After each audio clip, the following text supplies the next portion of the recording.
Miarabantsika tsirairay avy indray amin'ity larobia fa 13 volana marsa ity. Misaotra an'Andriamanitra isika fa mbola aminay ny fahasoavany sy ny famonjam-pony mandrakariva.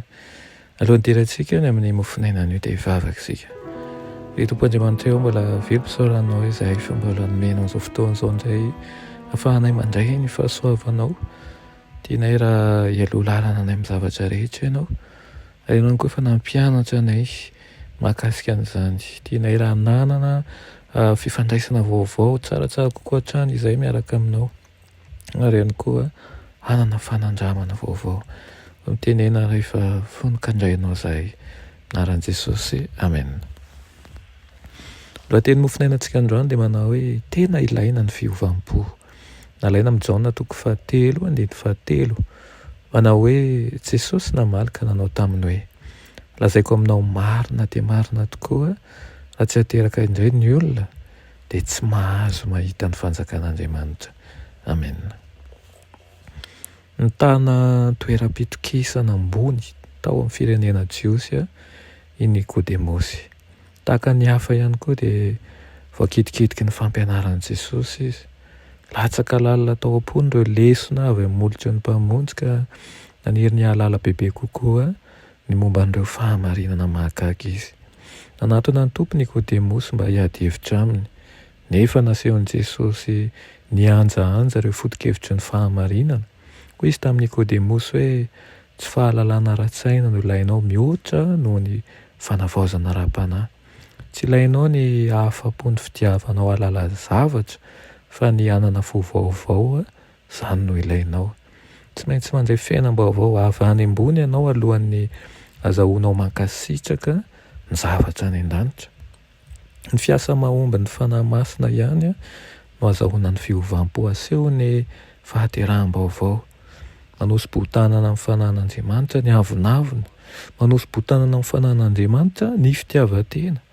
Ny foronan'ny fanahy hatrany moka rehetra dia manohitra ny fialana amin'ny fiheveran'ny tena ho zavatra sy ny avonavona ao amin'ny fahalemem-panahy sy ny fanetretenan'i Kristy. Kanefa raha tiantsika ny handeha ao amin'ny lalana mankany amin'ny fiainana mandrakizay dia tsy maintsy mampangina ny bitsibitsiky ny izao isika. Amin'ny fanetretena sy ny fotoritoriny tokony hitalahoantsika amiraintsika ny an-danitra hoe amorony fo madio Andriamanitra ary avaoziorina marina ny fanahy ao anatiko.